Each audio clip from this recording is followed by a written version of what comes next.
Welcome back. So our last video lecture finished up with the geography of Southeast Asia. This video will discuss the physical and historical geographies of South Asia. Of course, South Asia has an interesting history where physical landscapes and climates play a major role in the development of ancient societies in modern-day Afghanistan, Pakistan, India, Nepal, Bhutan, Bangladesh, Sri Lanka, and the Maldives. Now you can see all of these countries on this map presented in this slide. Unfortunately, the Maldives are smaller islands located to the south of India. So let's just take a look at Google Maps real quick, and you can get an idea of what exactly we're looking at here. Of course, most of these islands are coral atolls, and while we won't really discuss it much here, they're being heavily impacted by rising sea levels, at least in the Indian Ocean. Now, data suggests that not all areas of the Pacific Ocean are increasing in sea levels, so just keep that in mind. But the Maldives are really receiving a lot of damage here recently to much of their cities.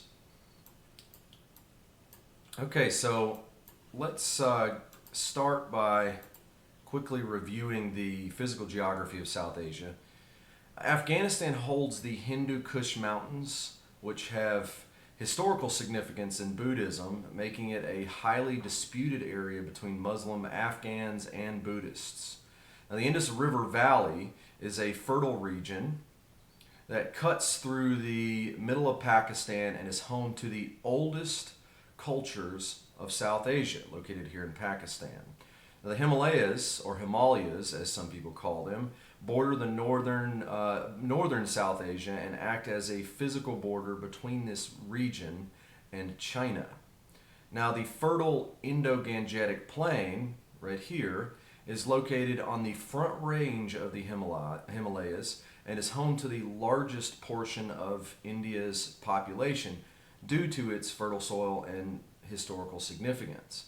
Now, the Ganges Delta here feeds a large portion of Bangladesh, and the Indian Ocean sits to the south and acts really as a highway for international trade in India, Pakistan, Sri Lanka, and Maldives, and Bangladesh. Okay, before we discuss the environmental context of South Asia, let's watch this quick clip from National Geographic titled India's Legendary Mountain Railway.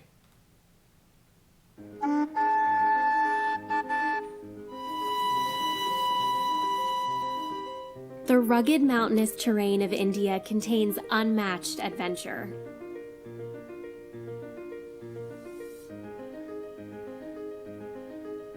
There, 3 historic railways are grouped into a single World Heritage Site, known as the Mountain Railways of India. The Darjeeling Himalayan Railway, the Nilgiri Mountain Railway, and the Kalka-Shimla Railway are a holy trinity for train aficionados. But they're more than just relics of British colonization. All 3 are still fully operational today. And a ride on any of them reveals the incredible engineering that connected these rugged locales. The Darjeeling Himalayan Railway, often called the toy train because of its diminutive size, opened in 1881. The serpentine track gained serious altitude by employing an endless series of switchbacks, hairpin turns, and bridges. The Nilgiri Mountain Railway spans 29 miles of mountainous terrain in Tamil Nadu state. This steam-driven line climbs through southern jungles, rising towards its terminus at Udagamandalam. The Kalka-Shimla railway line climbs close to a mile high, taking passengers through 102 tunnels and across 864 bridges. If the journey is as important as the destination, then the mountain railways of India are an essential travel experience.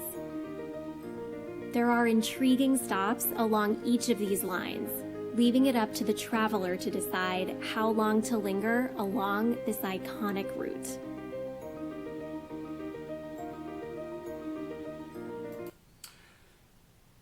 So, as that video shows, South Asia is really home to one of the most spectacular mountain ranges in the world, and that is the Himalayas.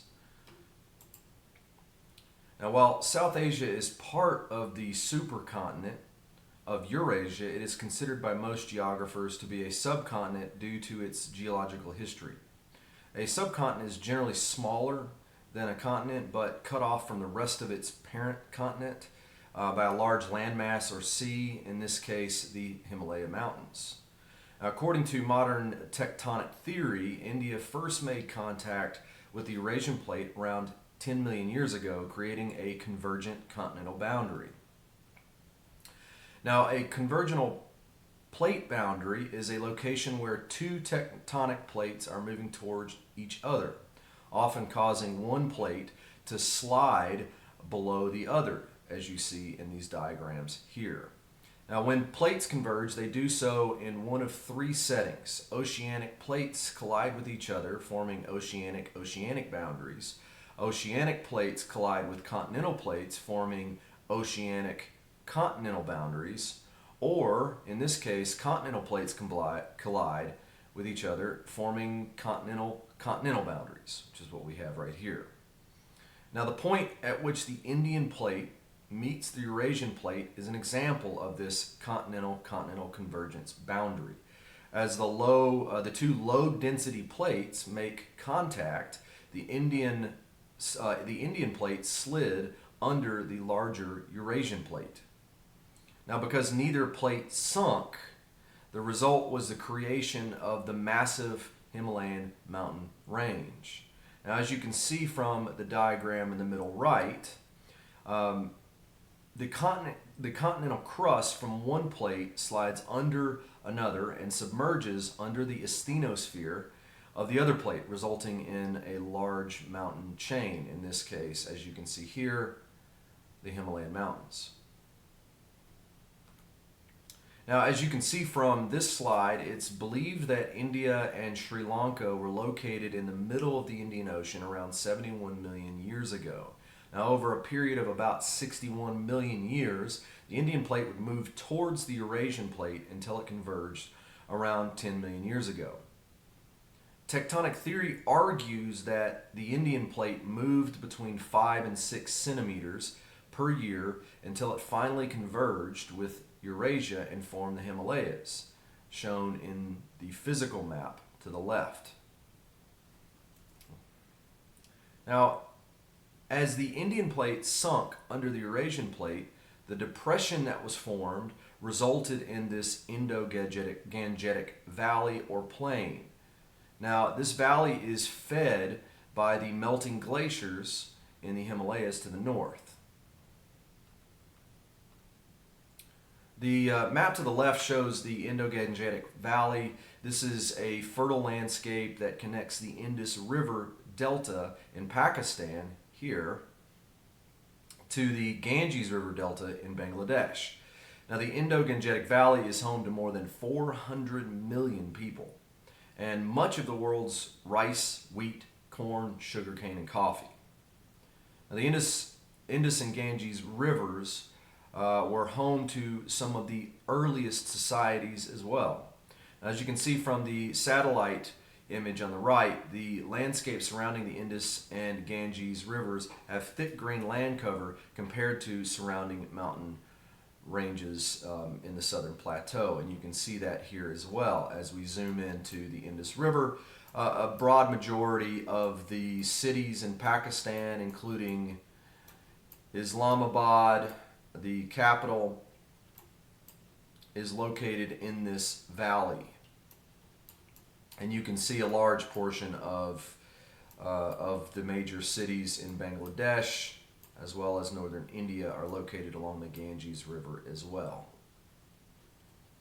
And in fact, the capital of India, New Delhi, is located in this valley also.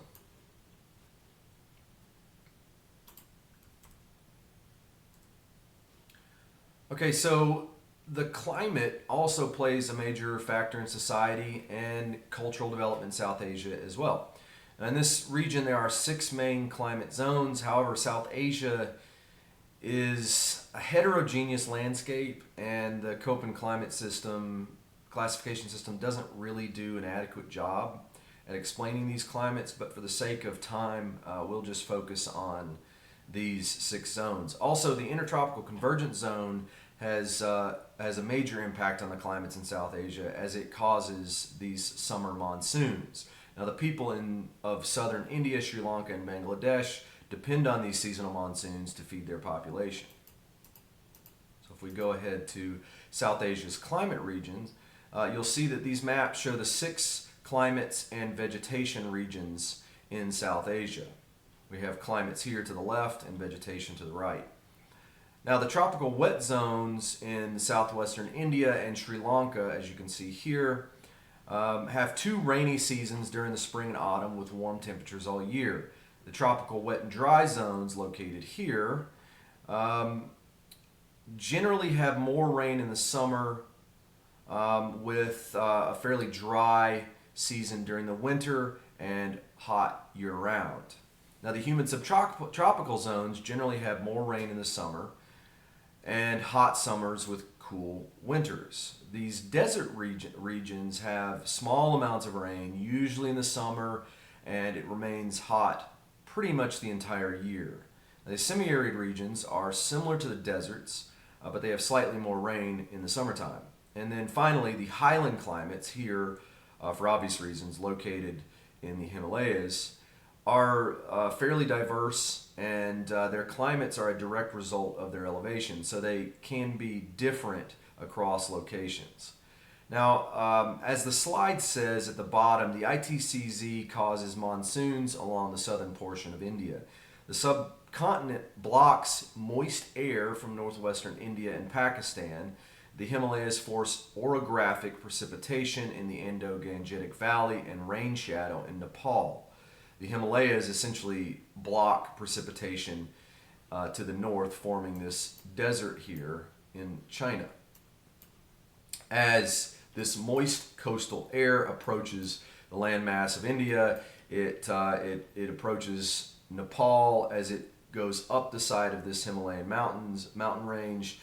Because it is rising in altitude and losing temperature at a fairly quick rate, it then therefore loses most of its precipitation. And as that same air comes over the mountain range, as it declines down onto the plateau of Tibet, it's fairly dry air. At this point, this particular area turns into a desert. Now, this slide shows seasonal rain patterns across the region and climagraphs in 4 selected cities. Let's make this a little bit bigger so that you can see these climagraphs. Madurai is located in southern portion of India and is considered a tropical wet and dry climate, as you can see here. Notice the temperatures remain warm all year, but most of the rain occurs in August through November. So let's find that on the map.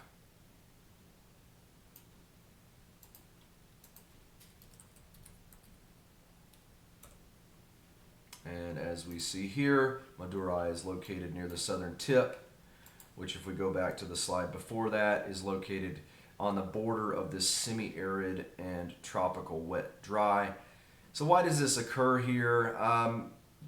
In all honesty, it's more likely that the ITCZ, as it approaches Sri Lanka, loses a lot of its precipitation, and so that really forces the creation of this sort of semi-arid region. But there's not much climatic differences between this area and these coastal areas, other than there's just quite a bit of more rain that these coastal areas receive than this semi-arid. So this really has to do with mostly continentality, so not having close access to the ITCZ as it approaches from the coast.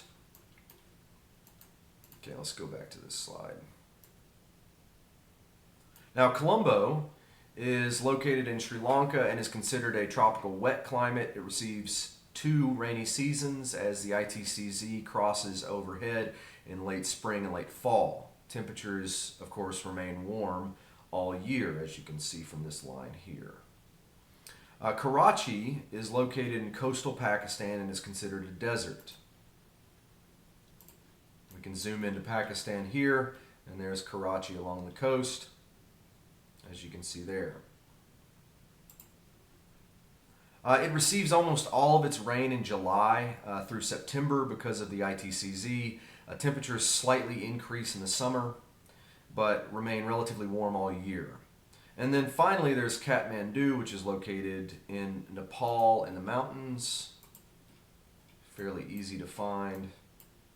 There is Kathmandu.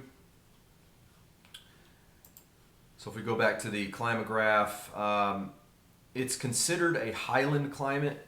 Most of its precipitation occurs in the summer and temperatures remain relatively cold throughout the year. Now there's just one problem with these particular climographs, and I understand that you can't really see the numbers here on the side, so you'll just have to, if you want to look up more information on that, feel free. It might help to provide some better context.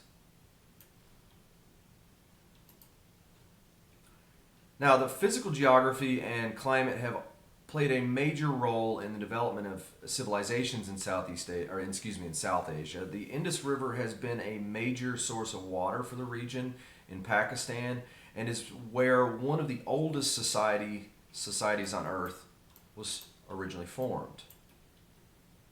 Now, the Harappan civilization is the earliest known urban culture of the Indian subcontinent, and radiocarbon dating points to its formation between 3,300 and 1300 BC. Now, of course, these dates have been disputed by scholars, with some arguing that Harappa and Mohenjo-Daro might have actually formed much earlier. Now, the civilization was first identified in 1921 at Harappa, hence the name, in the Punjab region, and then in 1922 in Mohenjo-Daro, near the Indus River in the Sindh region.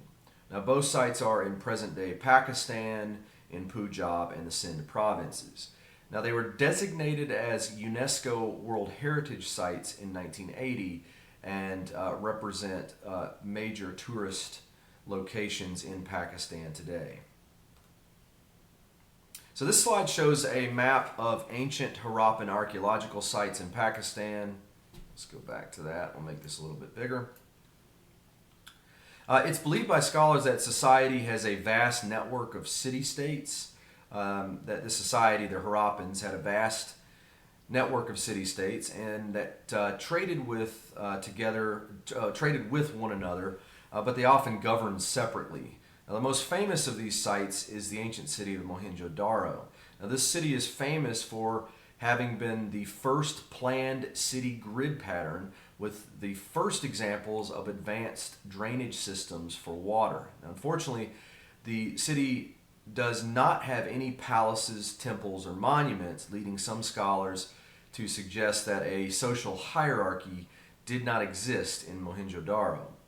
However, standard weights and measurements were used on copper and stone tools, and trade was tightly controlled. Now, there are also some examples of indoor running water in several buildings. Let's take a look at this link at the bottom of the page.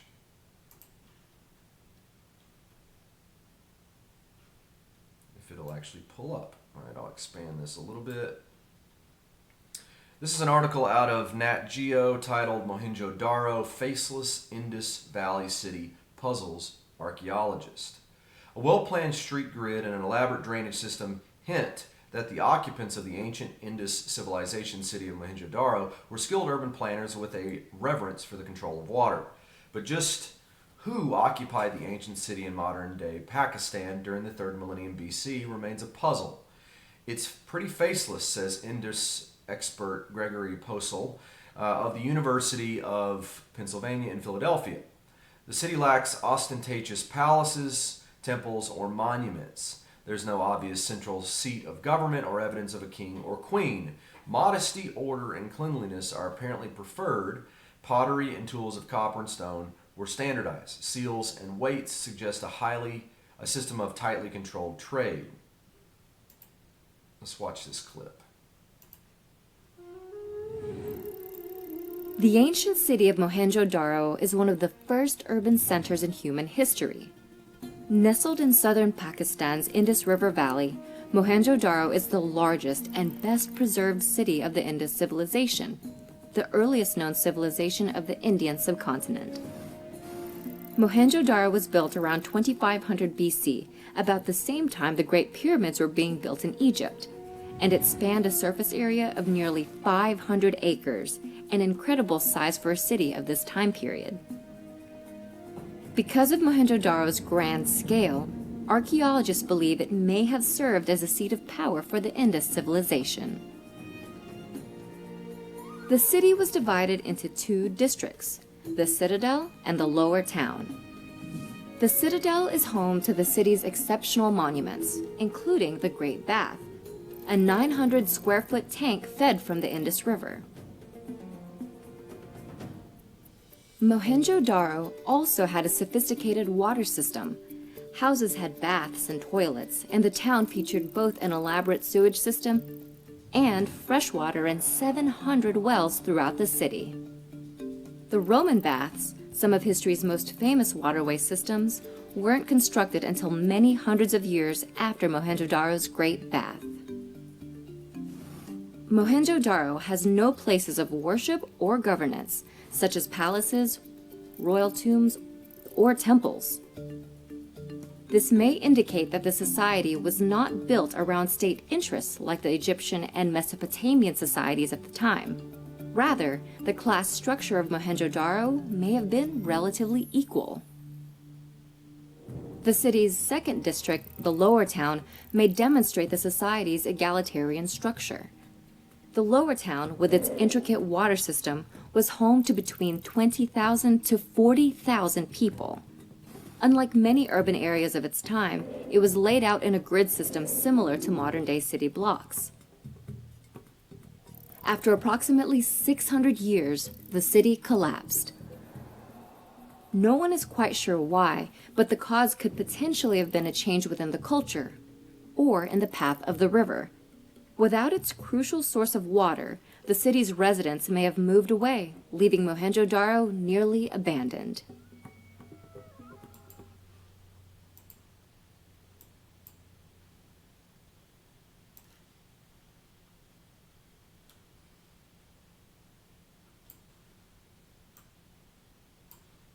Okay, let's get this back to where it was.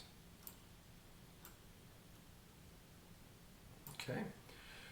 So the Harappan civilization probably continued until the invasion of Alexander the Great in 324 BC, but scholars really disagree as to when and why they eventually ended. Previous scholars argued that the Harappans disappeared and were replaced by the nomadic Aryans from the Caucasus Mountains between 1900 and 1300 BC. Now, according to the Indo-Aryan migration theory, a group of nomadic people from the Caucasus Mountains migrated to the Indus River Valley during a period of expansion and climate change. And you can see those groups here. Some have suggested that they came south and moved into Iran. Others have suggested that the group that actually invaded India expanded eastward into modern-day Russia and then into the steppe and then down into Afghanistan and then eventually the Indus River Valley. Now, originally this was proposed by Maria Gimbutas. This theory is based on ethno-linguistic evidence from similar languages and DNA haplogroups that span from Central Europe to the Indo-Gangetic Plain in northern India. So we can actually take a look at Maria Gimbutas' theory, and I'll show you what I'm talking about.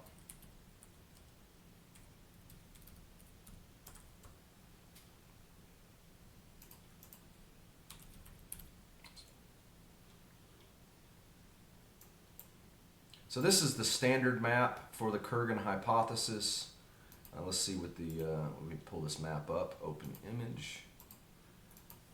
So according to the theory, this group, known as the Aryans from the Caucasus Mountains, hence the word Aryan tribes and Caucasian, is believed to have originated here and expanded outward from there. Now, there are other opposing theories. Some people have suggested that this language group actually originated in modern-day Turkey and Asia Minor, but for our purposes right now, this is the one that we'll focus on. So early theorists believed that the warlike Aryans had displaced this confederation of Indus Valley states and forced them to migrate to the southern region of India. According to this theory, the Aryans instituted the caste system, Vedic traditions, and placed the original inhabitants of the Indus Valley, also known as the Dravidians, at the bottom of the caste system. Again, theoretical, and does have some major scholars that have argued that this has been discredited, while other scholars argue in favor. Now, the Vedas are a large body of religious texts originating in ancient India. These texts, such as the Rig Veda, Samaveda, and the Yajura Veda, are the ancient philosophies of the Hindu gods and represent the wisdom of the ancients and Hindu culture. Now, while the Indo-Aryan migration theory argues that the Vedas were created by the Aryans, it was also used to explain the differences between skin colors and facial features in northwestern India and southern India as well. Some scholars have argued that the Dravidians with a darker skin color, located here at the bottom of this picture. Let's see if we can expand this a little bit. As you can see from these individuals here, these are Tamil, South Indian Hindu women with a darker skin. And then you have Northwest Indian Punjabi Sikh women here on the top. Some scholars have argued that this Indo-Aryan migration would help to explain the differences in the skin tones and facial features. Now, while some scholars have argued in favor of this, recent scholars have argued against the theory, arguing that archaeological digs have really provided very little evidence that this theory is true. Now, while some scholars have argued against it, others have supported the Aryan migration recently as well. Now, according to, and some of these quotes here on the side you can read for yourself, but according to Ramala Thapar, the Indus Valley civilization was primarily urban and literate, whereas the Vedic people were essentially agro-pastoral, lacking both urbanism and the use of script. In other words, because the Vedas were passed down by word of mouth and the Vedic people were pastoral, they could not have been the same people that settled these Harappan cities. So, the Harappan civilization was really the beginning of a long series of dynastic kingdoms in South Asia. Now, while we don't really have enough time to discuss all of these kingdoms and their histories, we can focus on at least three of the main empires of India: the Mauryan Empire and the rise of Buddhism, the Gupta Empire and the return of Hinduism, and the Muslim Mughal Empire.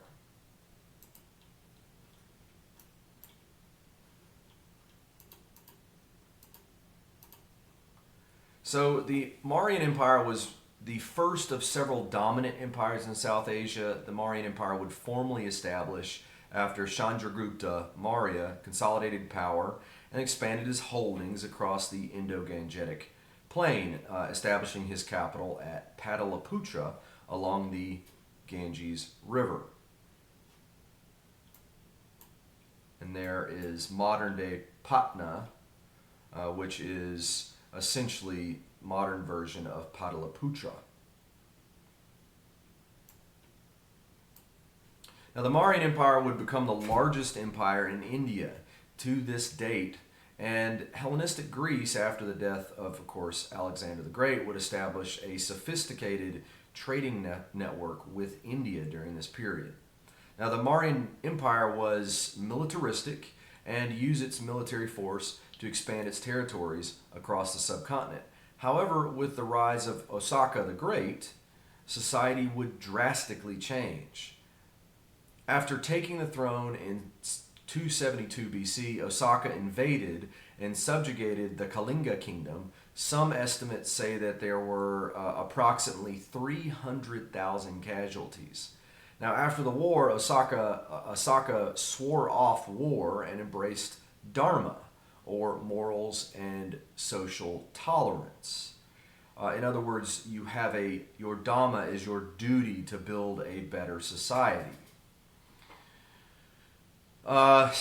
Some texts say that Osaka converted to Buddhism, but few records from Osaka from his time period state that he had converted.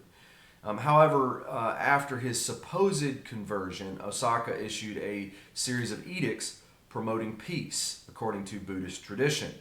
Now, this era was marked by essentially a cultural renaissance. Shortly after Osaka's death, however, the Mauryan Empire lost much of its territory until it was eventually invaded and destroyed by the Bactrian king Demetrius.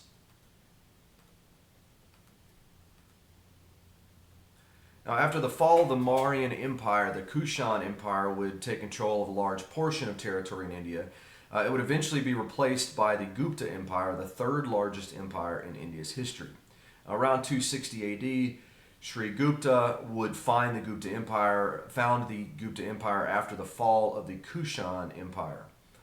By 450 AD, the Gupta Empire would take control of the Indo-Gangetic Plain. You have to excuse this. And most of Pakistan and Bangladesh.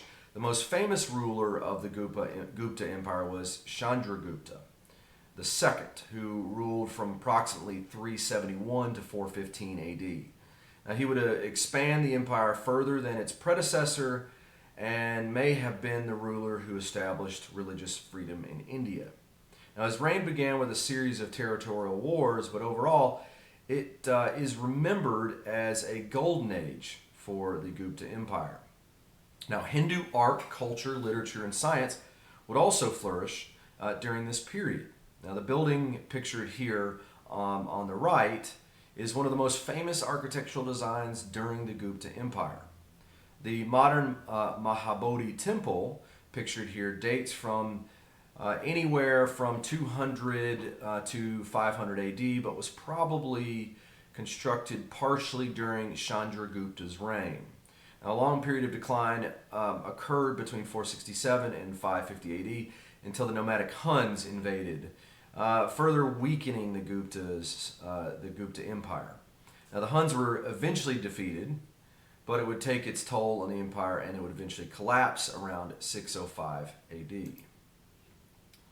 So, after the fall of the Gupta Empire, a series of rulers would attempt to control India until eventually Babur the Great, a Turkic chieftain in Uzbekistan, invaded Delhi, successfully defeating the ruling sultan.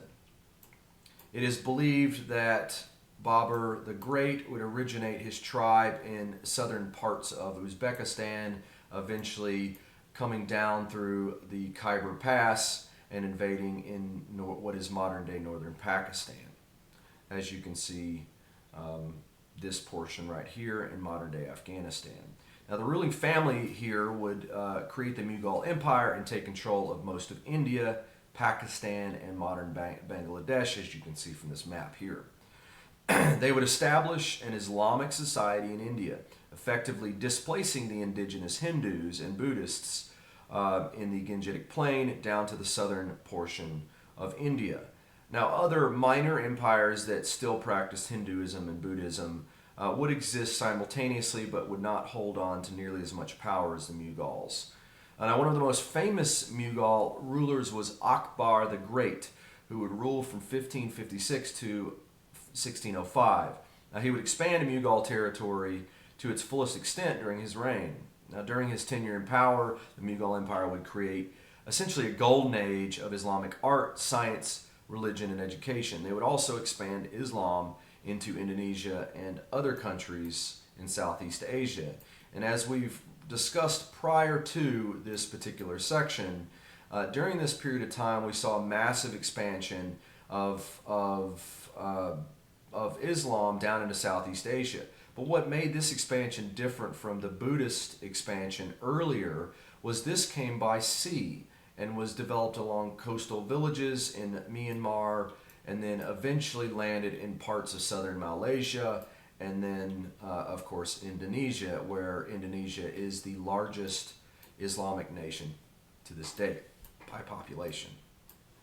Now, another major Mughal ruler was Shah Jahan, who reigned from 1628 to about 1658, and famously ordered the construction of the Taj Mahal. As you can see from this picture on the right, the Taj Mahal has stunning architecture and is one of UNESCO's World Heritage Site, effectively bringing millions of dollars in tourist revenue to India today. Now, according to the stories, Taj Mahal's wife, Mumtaz Mahal, had died rather young, and Shah Jahan would dedicate the remaining portion of his reign to building this beautiful structure. Let's see where Taj Mahal is located today. And we can zoom in right here. Of course, located in modern-day Agra, which at the time was the capital. And let's take a look at a street view, if we can do that. Hundreds of thousands of people visit this site every year. And it's also known for its beautiful reflecting pool here as well. Maybe we can get a better view over here.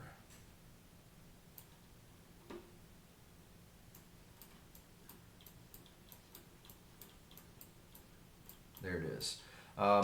There is a legend that he built the white Taj Mahal and then also built a black Taj Mahal. And some people have speculated as to where it was, but according to the legend, it was located across the river where we're standing right now. Now, some people have speculated that this was only planned but never fully constructed. Recent theory stated that what he actually did was create a reflecting pool with a sort of a black type underbelly, so that when it reflected the shape of Taj Mahal, it reflected it in a black color, and so that this may have been that black Taj Mahal. So during this period, India would become extremely important to outside powers as well. The Mughal dynasty went to decline. It went through a long decline starting in the early 1700s, right about the time that Great Britain had established several trading ports in India. One that will become of some particular importance will be Calcutta, located here in West Bengal. Because of its location to China and its proximity to Southeast Asia, this would become a major governing point for the British Empire. And you can see today, Calcutta is also a major urban center with some important colonial structures today. In fact, we can take a look at this.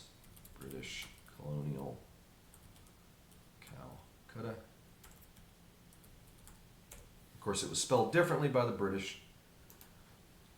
Let's see if we can find some colonial architecture here. Calcutta's colonial architecture, and you can see the major differences between British architecture and Mughal architecture from around the same time period. But unusually, there are some major similarities. Notice, of course, the domes. Notice the arches and the doorways. So it is an interesting time period of cross-cultural sort of connections.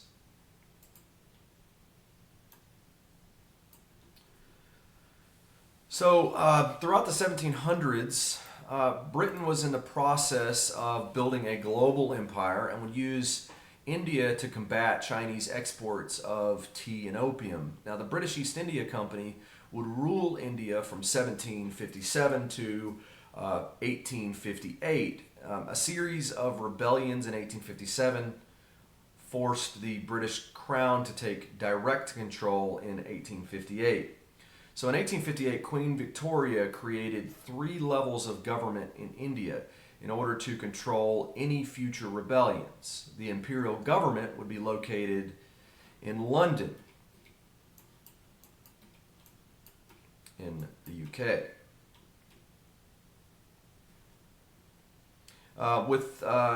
And in charge of this would be a Secretary of State of India and the Council of India. So if we go back to South Asia as well, the central government would be placed here in Calcutta, which is at the time was a major British seaport. Now the Governor General would act as the head of the Indian government and had complete authority over economic activities and trade. Now the provincial governments were placed in a series of pre-drawn provinces by the British government. Now these governors would have the authority to command the military when deemed necessary. Now under the system, no indigenous Indians could hold power, and the British Crown held ultimate ownership over all property. The British would also use the caste system to reinforce control over the population. Now, while India would become an important territory for Britain because of its agricultural production and access to resources in Afghanistan, it would also become a leading exporter of tea during the British rule. Prior to 1861, China had held a monopoly on tea. Now, in an attempt to take control of the tea trade, the British Crown sent Robert Fortune to China in 1843. Now, while in China, this is probably the most interesting portion of the story, Robert Fortune had effectively disguised himself as Chinese and stole enough seeds so that Britain could start planting those seeds in India. Now, within a decade, India had surpassed China in tea exports. So let's take a look at this website real quick and see if we can find some interesting information. Titled "The British Tea Heist," botanist Robert Fortune traveled to China and stole trade secrets of the tea industry, discovering a fraud in the process. In 1848, the British East India Company sent Robert Fortune on a trip to China's interior, an area forbidden to foreigners. Fortune's mission was to steal the secrets of tea horticulture and manufacturing. The Scotsman donned a disguise and headed into the Wushishan Hills in a bold act of corporate espionage, probably the most famous circumstance of corporate espionage to this day. With his servant Wang walking 5 paces ahead to announce his arrival, Robert Fortune, dressed in his Mandarin garb, entered the gates of Green Tea Factory. Wang began to supplicate frantically. Would the master of the factory allow an inspection from a visitor, an honored and wise official who had traveled from far province to see how such glorious tea was made? The factory superintendent nodded politely and led them into a large building with peeling gray stucco wall. Beyond it lay courtyards, open work spaces, and storerooms. It was warm and dry, full of workers manufacturing the last of the season's crop, and the woody smell of green tea hung in the air. The factory was a place of established ceremony where tea was prepared for exports through the large tea distributors in Canton and the burgeoning tea trade in Shanghai. Now this, if you would like to read the rest of this article, it's quite a long article. I'm not going to go through that here, but it does go into some great detail on the Great British Tea Heist, and it's located in, you can find it in the Smithsonian Magazine. Titled Great British Tea Heist, the botanist Robert Fortune traveled to China and stole trade secrets of the tea industry, discovering a fraud in the process. Eventually, Robert Fortune will be successful taking the tea seedlings back to India, helping India to surpass, like I said before, China in tea production. Now, I'll go back to this slide before we move on to the next one. India was not just important because of tea. Britain would use India as a staging point to take control of Afghanistan. In the 1840s, growing concern in Britain over Russian encroachment on Persia and Afghanistan forces. Growing concern in Britain over Russian encroachment on Persia and Afghanistan really forced Britain to move its troops to strategic locations in the mountains of Afghanistan near the Hindu Kush. Now, according to this heartland theory on the top right-hand side, developed by Sir Halford Mackinder, in order to control the world, you need to control Eurasia. And in order to control Eurasia, you need to control the resources of what is called the pivot area, or northern and central Eurasia. Now, this would include much of what is the Kazakhstan, Uzbekistan, Turkmenistan, Kyrgyzstan, Tajikistan, and essentially Afghanistan, as well as parts of modern-day Iran or Persia at the time.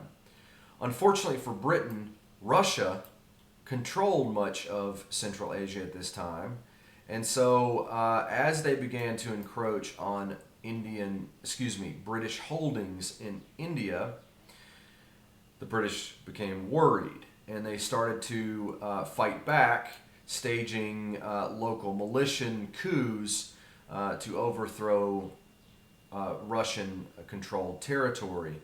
And they supplanted that authority and placed friendly British locals in charge of those particular locations. Now, this period of conflict became known as the Great Game, and it is still going on today.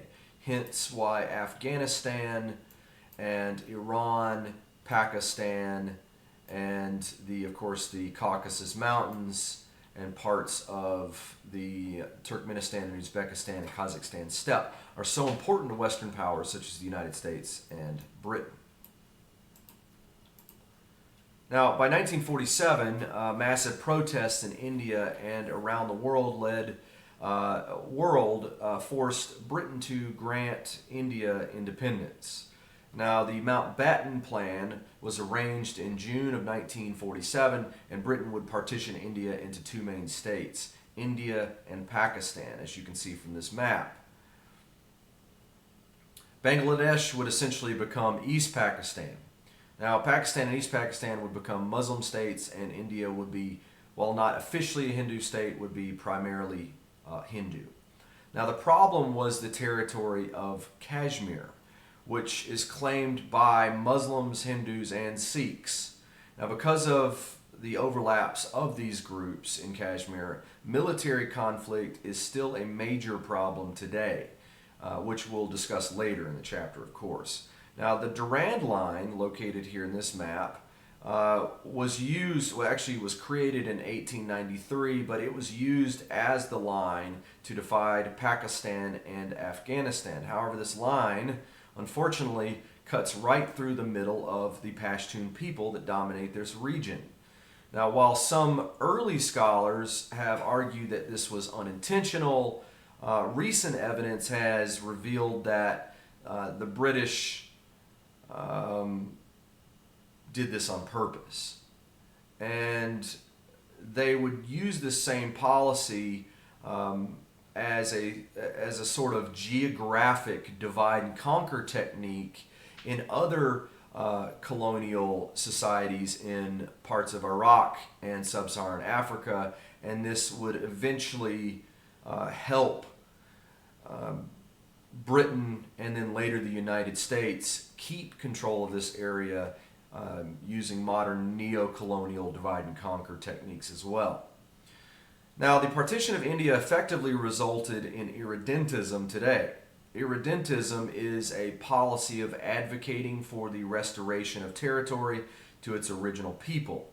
Now, the Pashtuns and several international organizations around the world have campaigned for this territory, for the territory that was divided by the Durand Line to be returned to the Pashtun people.